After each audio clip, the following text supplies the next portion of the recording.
যুবক,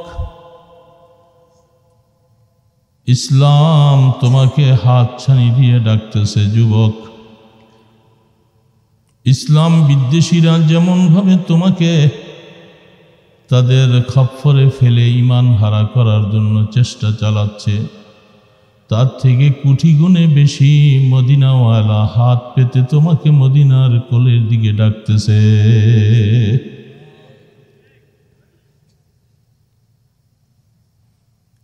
আল্লাহ রাব্বুল আলামিন আল্লাহর পয়গম্বরের জবানে বলে গিয়েছেন, যুবক, যদি তোমার জওয়ানিটা ইসলামের পক্ষে কাজে লাগাতে পারো, কিয়ামতের ময়দানে পিপাসায় কাতর হয়ে যাবে। আমি পয়গম্বর তোমাদের জন্য হাউজে কাউসার নিয়ে অপেক্ষা করব, আল্লাহর আরশে আজিমের নিচে তোমাদের জায়গা হয়ে যাবে। নিজের খেয়াল খুশি মতো বলতেছি না বাবা, আমার রাসূল বলছেন, ওয়াশাবুন নাশা ফি ইবাদাতিল্লাহ। কিয়ামতের ময়দানে আল্লাহ রাব্বুল আলামিন শুধু আরশে আজিমটাকে এমন ভাবে রাখবেন, আরশে আজিমের ছায়া ছাড়া কোনো ছায়া সেদিন থাকবে না। 50,000 বছর তোমার জমিনে দাঁড়িয়ে থাকা লাগবে। মাথার 1 মাইল উপরে সূর্যের প্রখরতা তাপ হবে। দুনিয়ার সূর্য এক মুখে তাপ দেয়, কিয়ামতের ময়দানে 12টা মুখে তাপ দিবে। মাথার মগজগুলি খসে খসে পড়ে যাবে। ঘামের সাগরের মধ্যে সেদিন হাবুডুবু খাবে। মানুষ পেরেশান, ছুটাছুটি শুরু করবে। আল্লাহ পাক বলতেছে, ওগো বন্ধু, আপনি জানিয়ে দেন, ওই দিন আমার আরশের ছায়া ছাড়া কোনো ছায়া নাই। আমি যাদেরকে আমার আরশের নিচে জায়গা দিব, তাদের মধ্য থেকে ওই যুবকরাও হবে যারা জীবনটাকে আল্লাহর জন্য, রাসূলের জন্য উৎসর্গ করে দিয়েছিল। যুবক, খুশি হও, আল্লাহ রাসূল তোমাদেরকে কত ভালোবেসে এই হাদিস বলে গেছে। ওয়াশাবুন নাশা ফি ইবাদাতিল্লাহ।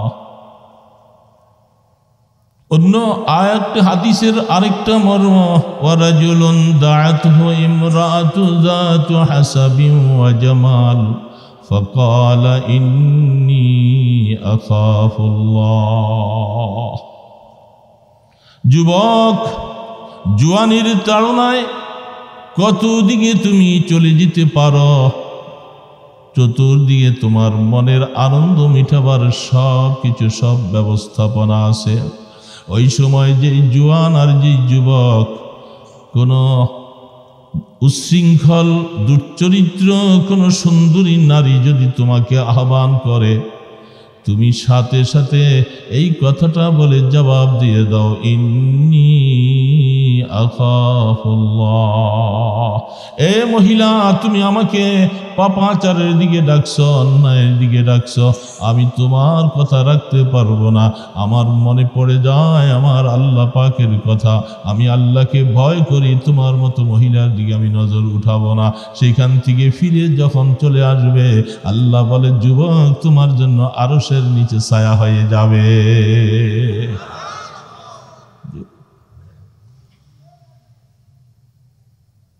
যুবক, যুবককে, এই জন্য যুবকরা ইসলামের পথে থাকতে পারা, এটা আল্লাহর বহুত বড় মেহেরবানি। বাবা বৃদ্ধ হয়ে গেছে, মনে চায় আমার সন্তানটা, এ বাবা কি বলবো, রাত অধিক হয়ে গেছে, কথা বলতে মনে চায় না। হযরত জাবের রাদিয়াল্লাহু তাআলা আনহু অত্যন্ত একজন তীক্ষ্ণ সাহাবী। তার বাবা আব্দুল্লাহ ইবনে হারাম রাদিয়াল্লাহু তাআলা আনহু বয়স্ক মানুষ, বুড়া মানুষ, তাদের কোনো জিহাদে যাওয়ার অনুমতি নাই। মনে খুব তাড়না, বুড়া অবস্থায় ঘরের মধ্যেও মারা গেলে মারা যাব, কিন্তু আল্লাহর পয়গম্বরের সাথে জিহাদের মধ্যে যে যদি শহীদ হয়ে যেতে পারি, আমি ডাইরেক্ট জান্নাতের বাসিন্দা হয়ে যাব। তার ভগ্নিপতি আব্দুল্লাহ ইবনে জাহাশ রাদিয়াল্লাহু তাআলা আনহু একটা পাক খোরা হাঁটতে পারে না। ছেলেদেরকে বলতেছিল, বাবা আমাকে একটু জিহাদে যাওয়ার অনুমতি দাও। ছেলেরা বলে, বাবা আপনি লুলা মানুষ, মাজুর মানুষ, আপনার জন্য জিহাদ ফরজ না। বহু বুঝালেন, বাবাকে মানা যায় না। বাবা রাসূলের কাছে যেয়ে বলছেন, ওগো রহমতে দো আলম, ছেলেদেরকে বুঝালাম, তারা কেউ আমার কথা শুনতে চায় না। দয়া করে আপনি মেহেরবানি করে আমার সন্তানদেরকে একটু বুঝাইয়ে দেন। সন্তানরা বারবার করে রাসূলের সামনে যখন এই কথাগুলি বলতে শুরু করলো, আল্লাহর রাসূল তার পক্ষে থেকে এই কথা বলে ওকালতি করলো, ছেলেরা তোমার বাবা ঘরে মারা গেল, যাবে জিহাদের ময়দানে, যদি তার ভাগ্য ভালো হয়, যদি শহীদ হয়ে যায়, কিয়ামতের ময়দানে শহীদের মাকাম পাইয়া সে জান্নাতে যাবে। কি অসুবিধা, বাবাকে যেতে দাও। ছেলেদের কথা শুনলেন না। আল্লাহর পয়গম্বরের সুপারিশ শুনে তিনিও জিহাদের ময়দানে উহুদের যুদ্ধে যাওয়ার প্রস্তুতি নিলেন। তিনি গেলেন। তার দুই ভগ্নিপতি ছেলে জাবের এবং আব্দুল্লাহ ইবনে জাহাশ রাদিয়াল্লাহু তাআলা আনহুর দুই ছেলে সবাই পরিপূর্ণভাবে জিহাদের ময়দানে চলে যায়। যাবার সময় কিবলার দিকে হাত তুলে আব্দুল্লাহ ইবনে জাহাশ আল্লাহর কাছে দোয়া করেন, আল্লাহ তোমার কাছে দরখাস্ত করতেছি। দুই একজন বুড়া উঠা যায়, বুড়ারা বলতে শুধু যুবকের কথা কয়, আমগো কথা কয় না, এই জন্য বুড়া উঠা যায়। হ্যাঁ,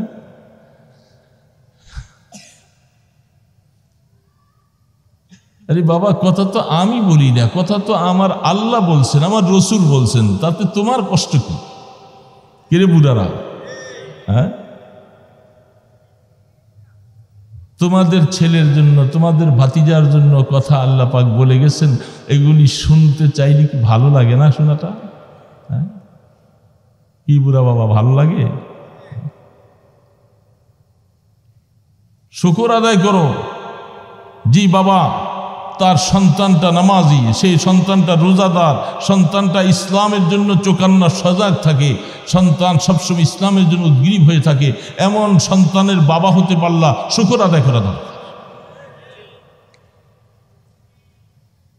তোমার ছেলে যদি আজকে হিরোইনখোর, ইয়াবা, নিশার মধ্যে যদি পড়ে থেকে, টাস জুয়া আড্ডার মধ্যে পড়ে থেকে কোথায় রাত্রে চলে যায়, কখন দিন চলে যায়, সংসার বুঝে না, বাবা বুঝে না, ধর্ম বুঝে না, এরকম সন্তান হলে বাবা খুশি হয়? কি বলেন? হ্যাঁ, বাবা খুশি হয়? বাবার ঘুম হারাম হয়ে যায়। কত চেষ্টা। আর সেই যুবক ছেলে যদি নামাজি হয়, মসজিদে গিয়ে আল্লাহকে সেজদা করে, ওয়াজের মাহফিলে আসে, উলামায়ে কেরামদেরকে ভালোবাসে, নবীকে ভালোবাসে, আল্লাহকে ভালোবাসে, এরকম যুবকের বাবা হয়েছে, তুমি খুশি হওয়া দরকার।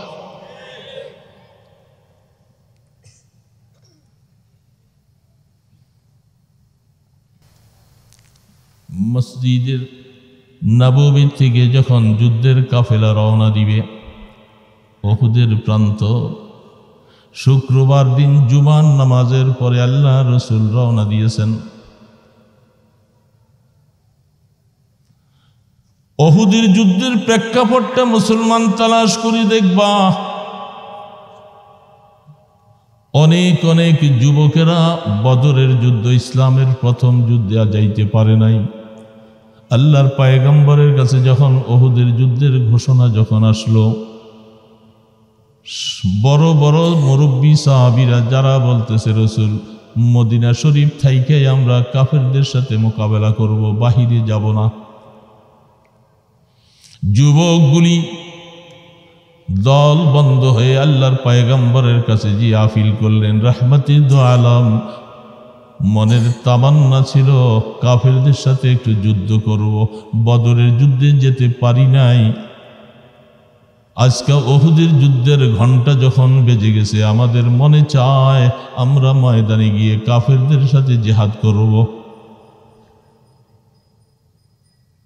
আব্দুল্লাহ ইবনে উবাই মুনাফিক সহ সকলে একটাই কথা, মদিনা শরীফে থেকে যুদ্ধ করব। আল্লাহর পয়গম্বর যুবকদের রায়টাকে গ্রহণ করে যখন যাওয়ার জন্য রাসূল যুদ্ধের পোশাক ব্যবহার করলেন, রাহমতে দু আলম যুদ্ধের পোশাক পরেছেন, মাথার মধ্যে খুদ ব্যবহার করেছেন, লোহার টুপি, শরীরের মধ্যে লোহার জামা। রহমতে দু আলম কেমন নবী আল্লাহ আমাদেরকে দিয়েছে, ইমানদারেরা মনে রাখো, আমার নবী শুধু মসজিদে নববীতে ইমামতি শুধু করেন নাই, রাসূল যুদ্ধের ময়দানে সেনাপতির দায়িত্ব আদায় করেছে।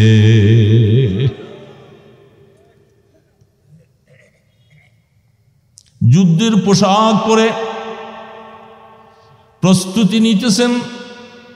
মুরব্বী লোকগুলি যুবকদেরকে বলতেছে, ওরে যুবকেরা, তোমাদের কথা শুনে রাসূল তো ময়দানে যাওয়ার জন্য প্রস্তুতি নিল, জানি না যুদ্ধের ময়দানের ঘটনাটা কি ঘটে, যদি খারাপ কিছু হয় তোমাদের বদনামি হবে। যুবকগুলি ভয় পেয়ে গেছে। তারা আবার গিয়ে আল্লাহ রাসূলকে বলে, রাসূল, আমরা ছেলে মানুষ, আমরা বুঝতে পারি নাই, আমরা আবেগে কিছু কথা বলছিলাম, আপনার সিদ্ধান্ত যেটা আপনি সেটাই করুন, বাহিরে মনে চাইলে যান, নতুবা মদিনাতে থাকেন, আমরা মাফ চাইতেছি, ভুল করে ফেলছি, আমাদের কথাটা আমরা উঠিয়ে নিলাম, আমাদের উপরে আপনি রাগ করুন।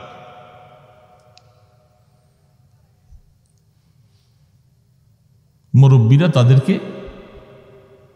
একটু কিছু ঈর্ষান্বিত হয়ে তাদেরকে বলছে। রাসূল বলতেছে, যুবক,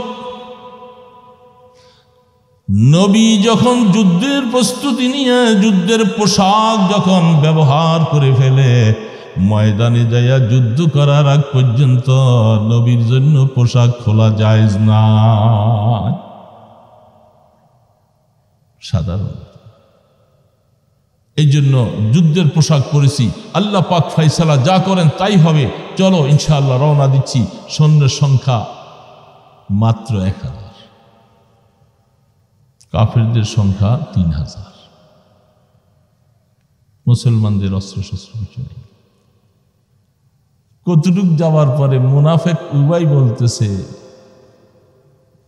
আমার কথা রাখা হলো না, আমি বলছিলাম মদিনা থেকেই যুদ্ধ করা হোক, রাখা হলো না, আমার অনুসারী যা আছে এদের নিয়ে চলে যাব।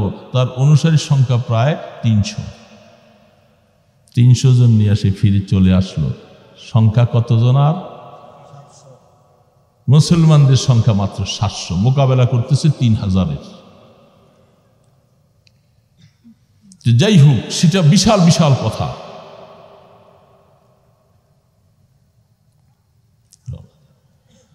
হযরত আব্দুল্লাহ ইবনে জাহাশ রাদিয়াল্লাহু তাআলা আনহু যখন রওনা দিচ্ছে যুদ্ধের পোশাক, বুড়া মানুষ, পাটা ল্যাংড়া, খোঁড়ায় হাঁটে,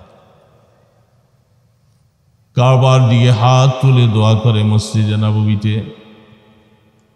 আল্লাহুম্মা লা তারুদ্দনি ইলা আহলি, মাওলা আপনার জাতের উপরে ভরসা করে আমি শহীদের তামান্না নিয়া বৃদ্ধ বয়সে আমি যাইতেছি ময়দানে উহুদে, আল্লাহ তুমি আমাকে কোনোদিন আমার বাড়িতে আর ফিরাই আইনো না। সুবহানাল্লাহ। দেখছেন কত তামান্না।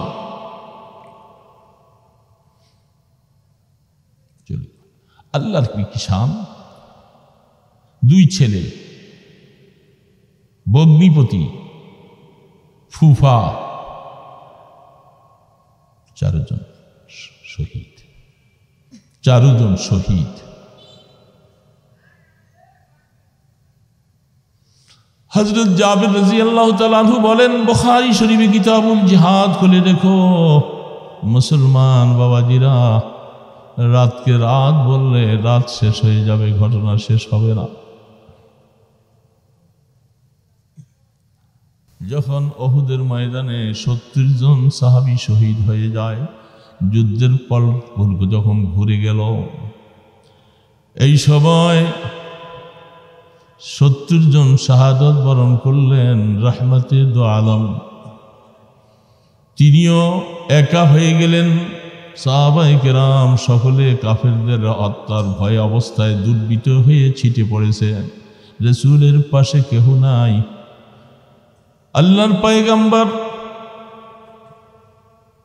একা একই অবস্থা দেখে ইবনে কামিয়া কাফের মুশরিক নাফরমান আল্লাহ পাকের দুশমন মালউন রাসূলের মাথার মধ্যে এত জোরে আঘাত করেছিল, যুদ্ধের লোহার পোশাকটা ভাঙ্গা দুইটা করা দুই দিকে চাপাটিতে ঢুকে যান। রাসূল একটু দূরে গিয়ে বেহুশের মতো পড়ে যায়। সে আঘাত করে দূরে চলে যায়। পিছন থেকে সাহাবারা এসে আক্রমণ করতেছিল, সে দূরে চলে গেল। তাকে ওয়ার করেছে, তার হাতের একটা অংশ কেটে যায়। আল্লাহর পয়গম্বর একাকী হয়ে যান। রক্তক্ষরণ হচ্ছে। কতটুকু যাওয়ার পরে রাসূল একটা গুহার মধ্যে পা পড়ে রাসূল কাছে পড়ে যান। কি অবস্থায় মুসলমান! আবু দুজানা রাদিয়াল্লাহু তাআলা আনহুর চেহারা আল্লাহর পয়গম্বরের চেহারার মতো একই রকম ছিল। তিনিও সেই যুদ্ধের মধ্যে শাহাদত বরণ করেছে। এই জন্য সাহাবীরা সবাই মনে করলেন মনে হয় রাসূলই বুঝি শাহাদত বরণ করেছেন। আওয়াজটা চলে দিল, মুহাম্মদ দুনিয়া থেকে বিদায় হয়ে গেছে। শয়তান সবার কানের মধ্যে দিলেন, আল্লাহর পয়গম্বর এই অবস্থায় সাহাবাদের হাতের তরবারিটা পড়ে যায়। আর কার চেহারার দিকে দেখে যুদ্ধ করব রে, রাসূল তো দুনিয়া থেকে চলে গেলেন। আল্লাহু আকবার। রাসূল পড়ে আছেন, কেউ নাই পাশে। দূর থেকে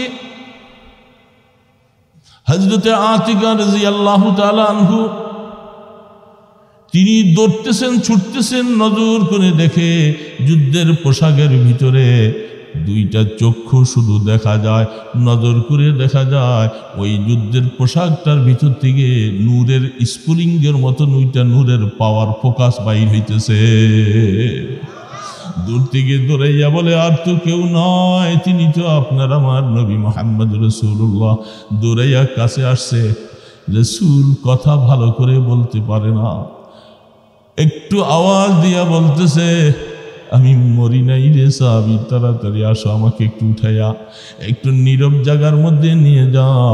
সাহাবী এই কথাটা শুনে কলিজাটা বড় হয়ে একটা আওয়াজ দিলেন, আমাদের রাসূল দুনিয়াতে এখনো বেঁচে আছে। কথাটা বলতে দেরি রাসূল হাত ধরে বলতেছেন, খবরদার আওয়াজ দিও না। এই মুহূর্তে যদি আওয়াজ দাও কাফেররা পাল্টা আক্রমণ করলে প্রতিহত করার মতো কেউ নাই। কিন্তু কথা তো বাতাসে সাহাবীদের কানে ছুটে গেছে। সাহাবীরা বলে, জীবন মরণ নিয়া হলেও রাসূলের পাশে ছুটে সবাই দৌড়ে আসতেছে। বুখারীওয়ালা বলতেছে, রাসূল বলতেছেন, ইলাইয়া ইয়া ইবাদাল্লাহ, ইলাইয়া ইয়া ইবাদাল্লাহ।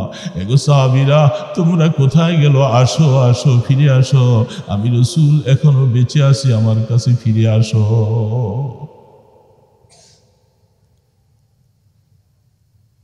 এই যুবকেরা মুসলমান। রাসূল রক্তক্ষরণের কারণে শরীরের শক্তি নিস্তেজ হয়ে যায়। সাহাবীরা কাঁধের মধ্যে ভর করে নিয়ে একটু পাহাড়ের কাছে নিবে।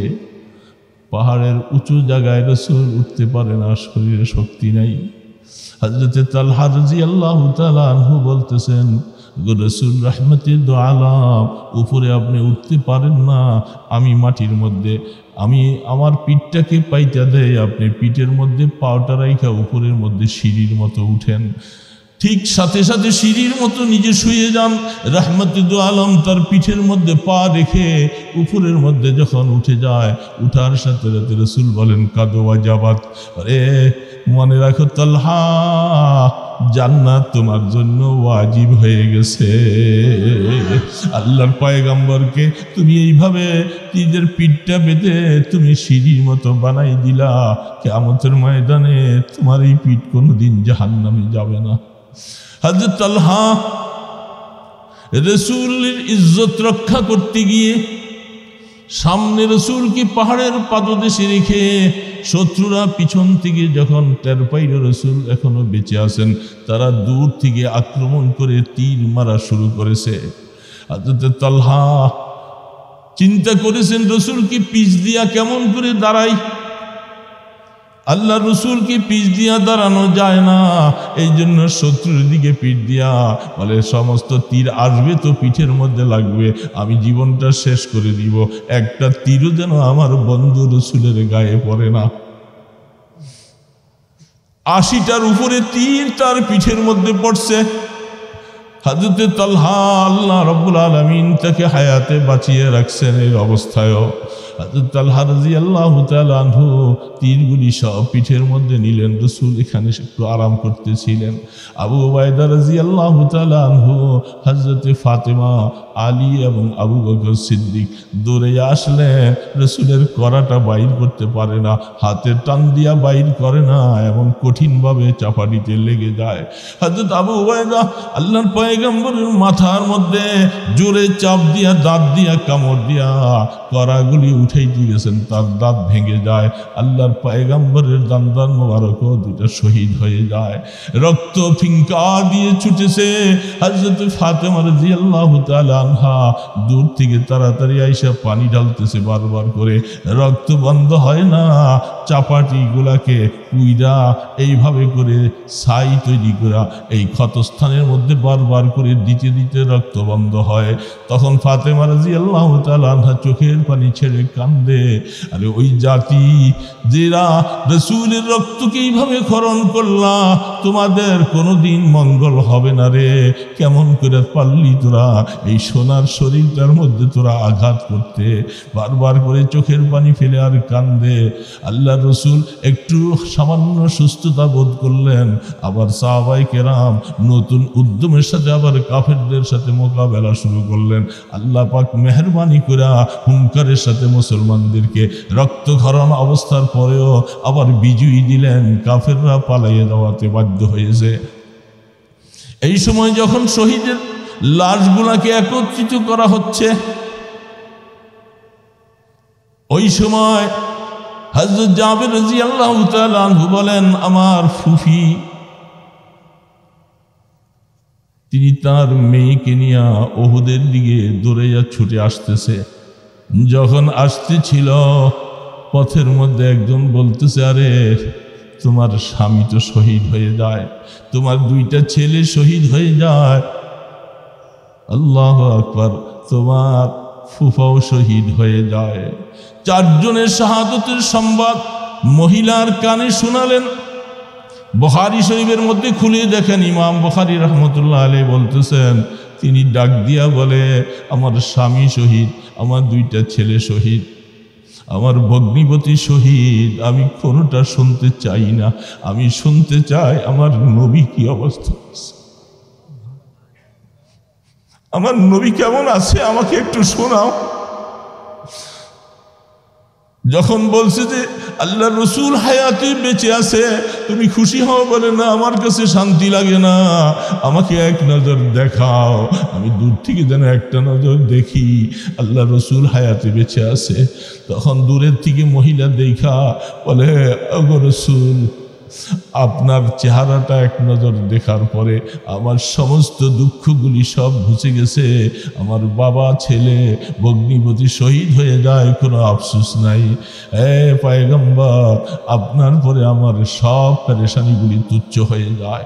এমন অবস্থার ভিতরে যখন তার ভগ্নিপতি এবং স্বামী তারা 2 জনকে নিয়ে যখন ওটের পিঠে উঠাইয়া মদিনা শরীফের দিকে যখন নিয়ে রওনা দিয়েছিল, আল্লাহু আকবার, ওটের মধ্যে উঠাইয়া মদিনার দিকে রওনা যখন দিলেন, ওটটা মদিনার দিকে যায় না, ওটটা বসে যায়। আবার উঠাইয়া যখন ওহুদের দিকে রওনা দেয়, ওটটা চলে। মদিনার দিকে রওনা দিলে ওট বসে যায়। বারবার চেষ্টা করে দেখলো, কোনোভাবে ওটকে নেওয়া যায় না। রাহমাতে দো আলমের সামনে যাইয়া বললেন, ওগো আল্লাহ রসুল, আমি আমার বাবা ভগ্নিপতি এদেরকে মদিনায় নিতে পারি না, কারণটা কি? বলে বাড়ির থেকে আসার সময় সে কিছু বলছিল কিনা?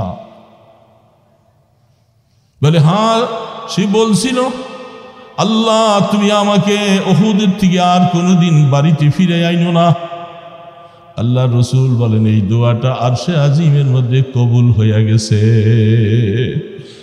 হায়াতে জীবনে তো আসবে না, মৃত্যুর পরে তার লাশটাও মদিনায় আর নিতে পারবে না, যেহেতু দোয়া আরশে আজিমে কবুল হয়ে যায়। কিয়ামতের ময়দানে উহুদের পাদদেশ থেকে রক্ত মাখা শরীর নিয়া ময়দানে হাসরে উঠবে আর বলবে, আল্লাহ আপনার দ্বীনের জন্য এই তাজা রক্তগুলি দিয়েছিলাম, এই জন্য উহুদের প্রান্তে তাদেরকে দাফন করে দাও।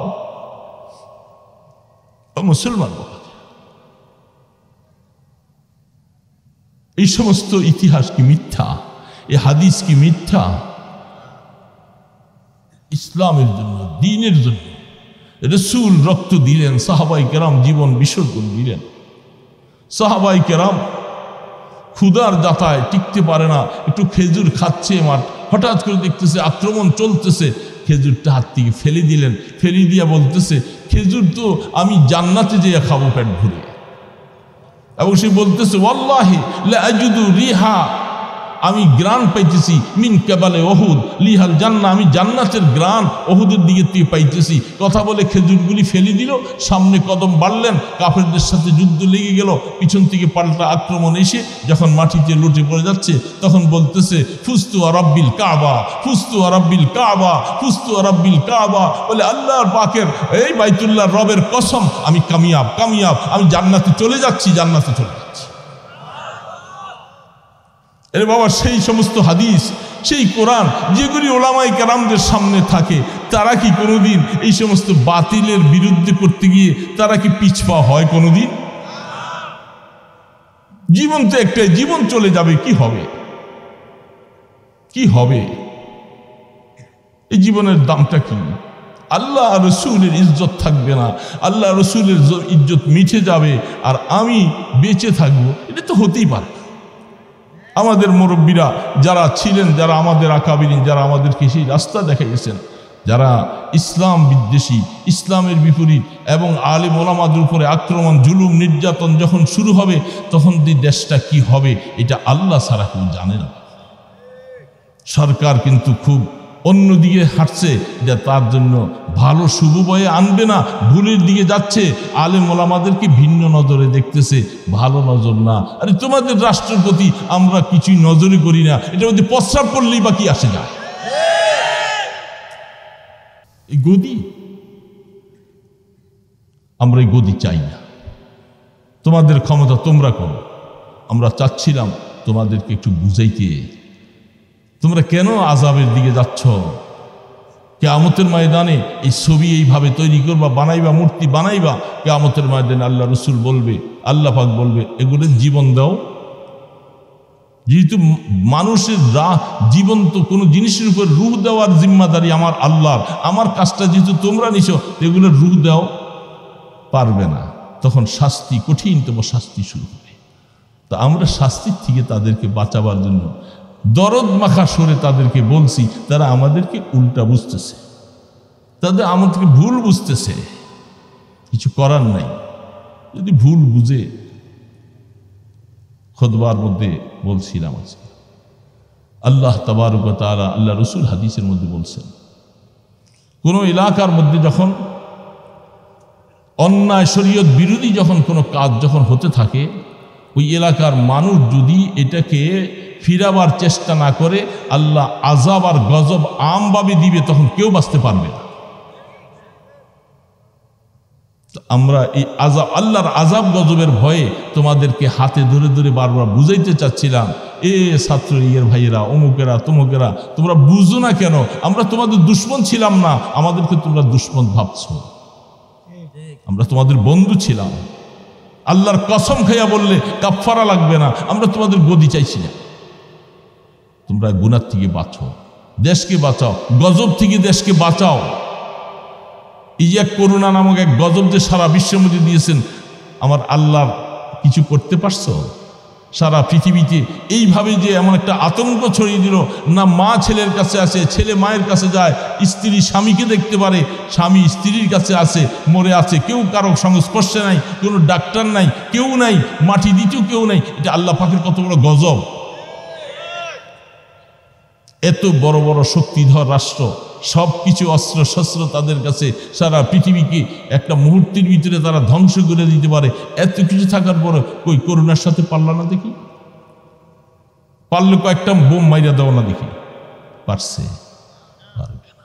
আমার আল্লাহ পাক বলে, আরে আমার ইন্টেলিজেন্ট ব্রাঞ্চের সাথে তোদের ইন্টেলিজেন্ট ব্রাঞ্চের কাজ চলবে না। আমি আল্লাহ একটা মশাকে আদেশ করে দিব, মাছিকে আদেশ করব, পানিকে আদেশ করব, বাতাসকে আদেশ করব, কিভাবে তোদেরকে শেষ করব এটা আমাকে জানা লাগবে না। আমি আমার আল্লাহ বহুত আগের থেকে আমি জানি।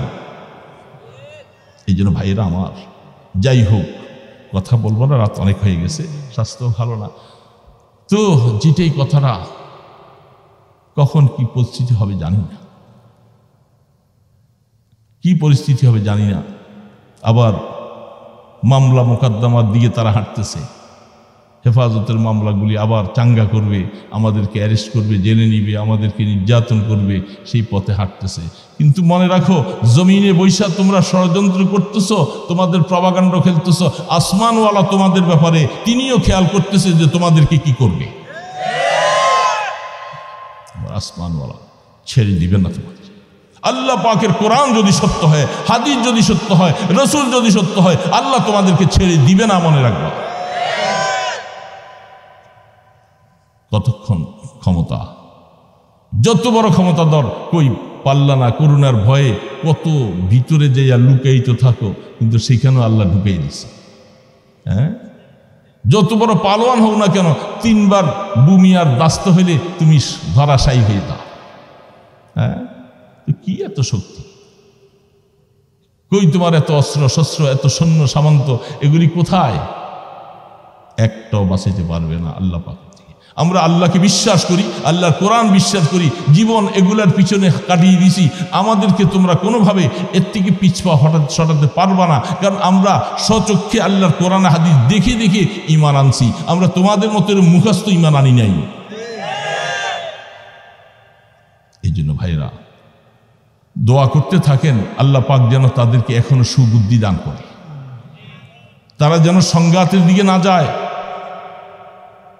সংঘাতের দিকে গেলে তাদেরও ক্ষতি, আমাদেরও ক্ষতি, এটা মনে রাখতে হবে। আল্লাহু আকবার। এই জন্য মনে রাখি, আমরা দোয়া করেন, আল্লাহ সুবহানাহু ওয়া তাআলা এই যুবক বাবাজিরা হকের উপরে আল্লাহ রসুলের জন্য জীবনটাকে ওয়াকফ করে দাও। আল্লাহ পাক যদি মেহেরবানি করে, কারণ যার মত যেভাবে লেখা আছে, এর এদিক সেদিক সামান্য একটু হুকুম নড়বে না, যেখানে আছে সেখানে। এই জন্য এই বাংলার জমিনটা, এখানে বহু আলেম ওলামাদের পদচারণা, হাফিজে কোরআনদের পদচারণা, আল্লাহর ওলিরা এই মাটির নিচে শুয়ে আছে, হাজার হাজার আল্লাহর ওলিরা। এই মাটিটা খুব বরকতওয়ালা একটা মাটি ছিল, কিন্তু আফসোস হলো এই মাটিটাকে যখন এই অন্যায় দিয়ে, যখন পাপাচার দিয়ে যখন ফেলে দিবে, তখন বাধ্য হয়ে আল্লাহর পক্ষ থেকে দোয়া আসবে, রব্বানা আখরিজ মিন হাযিহিল কারিয়াতিজ যালিমি আহলুহা। আল্লাহ, যেখানে প্রশাসক তারা জালেম, এই জালেমদের হাত থেকে আল্লাহ আমাদেরকে বাঁচাও বাঁচাও। যখন এইভাবে দোয়া শুরু হবে, চোখের পানি যখন ছাড়তে শুরু করবে, রাত্রি শেষ রাত্রি উঠে যখন দোয়ার মোনাজাত শুরু করবে, তছনছ হয়ে যাবে তোমাদের। এটা মনে রাখো।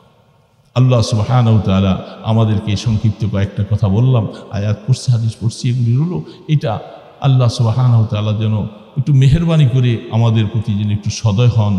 আল্লাহ পাক যেন এই অশান্তির হাত থেকে যেন আমাদের দেশটাকে একটু বাঁচান, তাদেরকে যেন আল্লাহ হেদায়েত দিয়ে দেয়, বুঝ দিয়ে দেয়। হেদায়েত ভাগ্য না থাকলে তাদেরকে আল্লাহ ধ্বংস করবে, আমাদের কিছু করার নেই। আস্তাগফিরুল্লাহ আল্লাযী লা ইলাহা ইল্লা হুয়াল হাইয়ুল কাইয়্যুম ওয়া আতুবু ইলাইহি। আস্তাগফিরুল্লাহ আল্লাযী লা ইলাহা ইল্লা হুয়াল হাইয়ুল কাইয়্যুম ওয়া আতুবু ইলাইহি। আস্তাগফিরুল্লাহ আল্লাযী লা ইলাহা إلا هو الحي القيوم وأتوب إليه لا حول ولا قوة إلا بالله العلي العظيم اللهم صل على سيدنا محمد وعلى آله وأصحابه وبارك وسلم الحمد لله رب العالمين والصلاة والسلام على أشرف الأنبياء والمرسلين ربنا ظلمنا أنفسنا وإن لم تغفر لنا وترحمنا لنكونن من الخاسرين الله মেহেরবানি করে আল্লাহ গুনাহগুলি মাফ করে দাও আল্লাহ আমাদের গুনার কারণে তুমি নারাজ হয়ে গেছো আল্লাহ আল্লাহ আমাদের ঈমানের পরীক্ষা চলছে গো আল্লাহ আমরা ঈমানটুকু নিয়ে কবরে যেতে চাই আল্লাহ আমাদের ঈমান যেন ধ্বংস না হয়ে যায় আল্লাহ আমরা আপনাকে রব বলে স্বীকার করেছি আল্লাহ আপনি আমাদের সর্বময় মুরব্বী আল্লাহ আমরা আপনার কাছে আশ্রয় চাইতেছি আল্লাহ দয়া করে আপনি আমাদের ঈমানদারকে আলেম ওলামাদেরকে আপনি আশ্রয় দান করেন আল্লাহ রহমতের কোলে উঠাইয়া না আল্লাহ যারা আমাদের ব্যাপারে